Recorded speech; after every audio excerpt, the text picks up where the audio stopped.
देख रहे हैं न्यूज। और अगर स्नातक चुनाव की करें तो आप ये बताइए कि लोनी में ही ये जो आपको दे रहे हैं अपना सपोर्ट, लोनी में ही क्यों? आपने उम्मेद पहलवान का ऑफिस ही क्यों चुना राष्ट्राध्यक्ष से? हमारा मैं इसका जवाब देना चाहूँगा। हमारी सर्वजन समता पार्टी लोनी से ही खड़ी हुई है। लोनी में हमारा राष्ट्रीय कार्यालय है और हमारा तत्काल में राष्ट्रीय कार्यालय की बैठक हुई, इस पर निर्णय हुआ। और उम्मेद पहलवान क्योंकि समाजवादी पार्टी के वरिष्ठ नेता है, लोनी में निवास करते हैं। हमें अखिलेश जी से पहले मुलाकात इस विषय को, इन विषयों को लेकर पहले हो चुकी थी, मगर तत्काल में निर्णय होने के कारण हमने उम्मेद पहलवान जी के माध्यम से अपनी बात, अपना समर्थन उन तक पहुंचाने का काम किया है। उमेश साहब, अगर देखा जाए तो देश के जितने भी विकास कार्य होते हैं या देश के जितने भी कार्य हैं, उनकी बेसिक जो नींव होती है वो शिक्षा के ऊपर डिपेंड करती है। और एमएनसी और शिक्षक चुनाव अपने आप में बहुत बड़ा चुनाव है, बहुत बड़ी जिम्मेदारी की बात है। तो सर, क्या उम्मीदें लग रही हैं कि आपको कितना समर्थन मिलेगा शिक्षकों का, और कहाँ तक आपको सफलता की उम्मीदें हैं? देखिए, सबसे पहले मैं सभी शिक्षकों को ये अपील करना चाहता हूँ कि ये जो चुनाव है, ये चुनाव बहुत महत्वपूर्ण चुनाव है। शिक्षकों की मान सम्मान का सवाल है। आपने देखा है कि किस तरीके से रोड पे बीजेपी सरकार द्वारा शिक्षकों को, ना बहन को देखा, ना बेटी को देखा, ना नौजवान को देखा, लाठी डंडे से पीटा गया है। वो बदला लेने का टाइम है। आप सोच समझकर और इत्तेफाक इत्तेहाद के साथ आने वाली 1 तारीख को धर्मेंद्र कुमार जी को और शमशाद अली को ही वोट करें। ये हमारा पुरजोर आप लोगों से निवेदन है।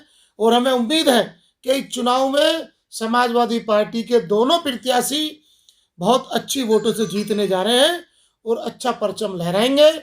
मैं जितना भी मंडल में हमारा वोटर है, सभी से तहे दिल से मैं उनका धन्यवाद पहले ही कर देना चाहता हूं कि जितनी वोटें हम लोगों ने बनवाई है, जो लोग हमारे पास आए, हम लोगों की वोट बनवाई और हम उन लोगों के घर गए, वो सभी वोटर हमारे पास है। बहुत अच्छा हमारा चुनाव है और बहुत अच्छी वोटों से हम लोग जीतना चाह रहे हैं और जीतेंगे इंशाल्लाह। समाजवादी पार्टी का जो स्नातक चुनाव का प्रत्याशी है वो जमीनी स्तर पर लोनी में देखने को नहीं मिलता, जबकि भाजपा के प्रत्याशी लगातार जनता के बीच बने हुए हैं। लोग ऐसा अपील कर रहे हैं, बैठक कर रहे हैं। आप लोग बीच में कहाँ? देखिए, अब से पहले आपने कभी भाजपा के प्रत्याशी को घूमता हुआ नहीं देखा होगा। भाजपा के प्रत्याशी की जमीन पैरों से निकल चुकी है। इन भाजपा वालों की हवा खराब हो चुकी है। ये कभी चुनाव जब लड़ते थे, हमेशा जीतते आते थे, तो कभी इस तरीके से प्रचार प्रसार नहीं करते थे। अब इनको डर हो गया है। देख लीजिए, इस देश का गृह मंत्री, उत्तर प्रदेश का मुख्यमंत्री एक छोटे से चुनाव को लेकर आज हैदराबाद में जाकर हिंदू मुस्लिम की बात करके चुनाव जीतने की बात कर रहे हैं। जीतिए, हारिए, वो तो वक्त बताएगा क्या होगा वहां। आज बीजेपी के हर जगह से पैर उखड़ चुके हैं। इसीलिए लोनी में बीजेपी के कार्यकर्ता जगह जगह घूम रहे हैं। और मैंने देखा है कि एक विधायक जी के प्रतिनिधि कह रहे हैं, मुझे बड़ी हंसी आ रही है, कि यदि हम इस चुनाव को जीत जाएं, हार जाएं, तो हम राजनीति छोड़ देंगे।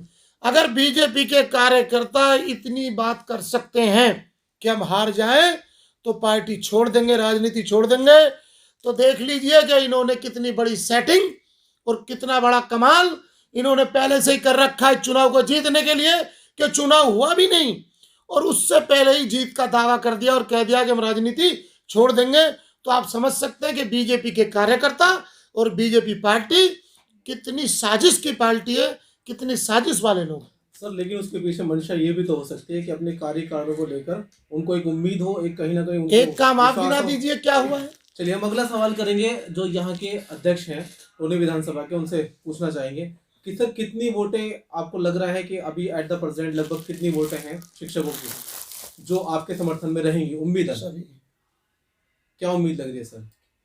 लगभग क्या आंकड़ा रहेगा सर आपका? हमारी विधानसभा में जो शिक्षक है जी सर, लगभग 350 वोट के आसपास हमारे लोनी विधानसभा के अंदर है जी।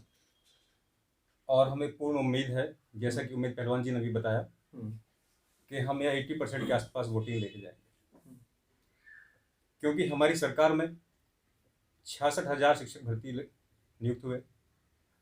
उसके बाद जितने शिक्षा मित्र थे हमारे, उन सबको राष्ट्रीय अध्यक्ष जी ने परमानेंट किया और उनकी 35,000 रुपये के आसपास महीने की सैलरी कंफर्म हुई। जैसे ही प्रदेश के अंदर भारतीय जनता पार्टी की सरकार बनी, योगी जी मुख्यमंत्री बने, उसके तुरंत बाद उन लोगों को नकारा बताकर उनकी जो सैलरी थी 35,000, उसे फिर दोबारा 10 से 12,000 के आसपास करने का काम किया। हमें उम्मीद है कि जितने भी हमारे लोनी विधानसभा के अंदर जो शिक्षक हैं वो समाजवादी पार्टी को वोट करेंगे और यहाँ से जो हमारे प्रत्याशी हैं धर्मेंद्र कुमार यादव जी, उनको सफल बनाने का काम करेंगे।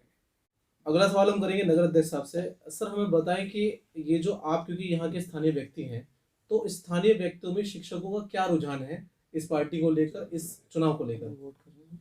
रुझान हमारा ये है, जो पहली तारीख में शिक्षक का चुनाव होने जा रहा है नगर में हमारा जा रहा है, उसमें हमारी पूरी मेहनत है। पूर्ण समर्थन वोटरों से हमें पूर्ण समर्थन मिल रहा है, दोनों को, शमशाद चौधरी जी को भी, मलिक साहब को भी और हमारे धर्मेंद्र जी को भी।